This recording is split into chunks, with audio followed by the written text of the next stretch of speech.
Get ready to dive into the world of Final Cut Pro, where we'll uncover some seriously cool stuff. Today we're exploring playback preferences. These settings can make a huge difference in how smoothly your editing experience goes. Let's jump right in.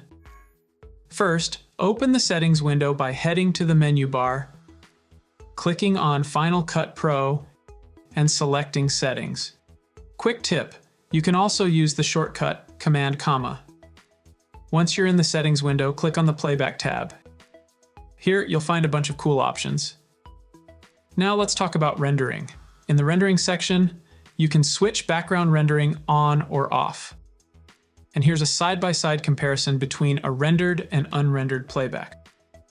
Turning on background rendering ensures your video looks super smooth and high quality. But a heads up, keeping it on might make your computer a bit slower.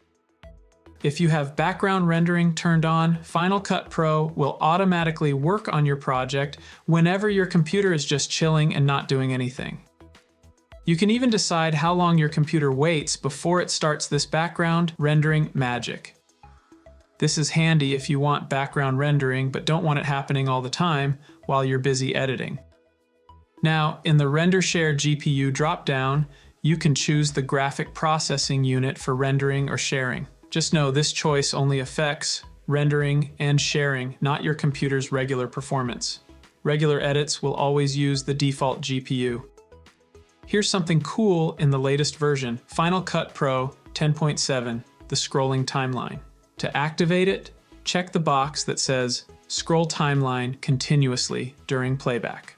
Let's check out how it works. When you play a project that goes beyond what you can see on the timeline, the playhead moves to the middle and stays there as the clips in the viewer pass by.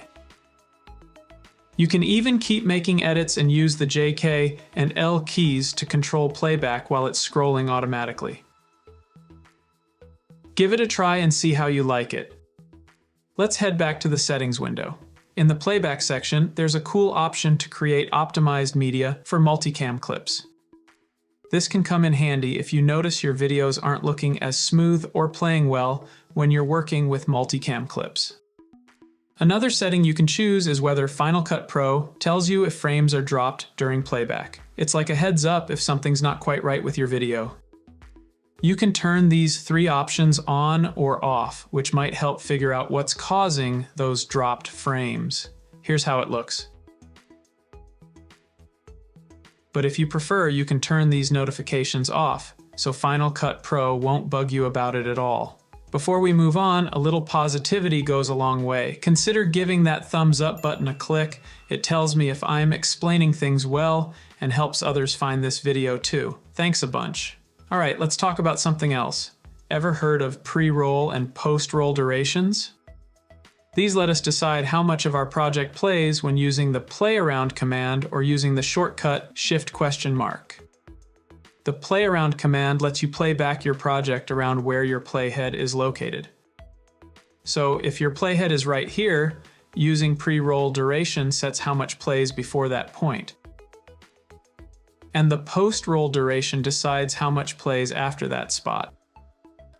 So when you use the play around shortcut, your project will play according to the pre-roll and post-roll durations you set.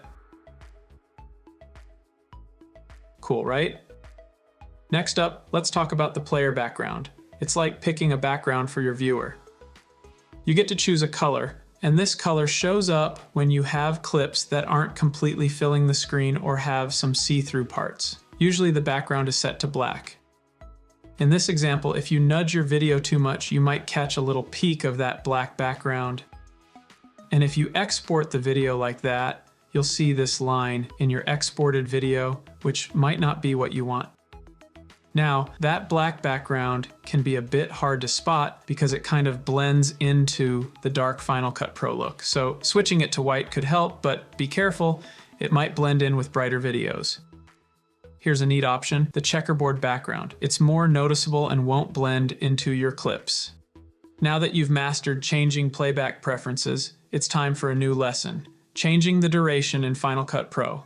I've got a bunch of tricks up my sleeve, including a super cool keyboard shortcut for fast duration changes. Plus, I'll show you how to change the duration of lots of clips all at once. Curious? Click here to learn more.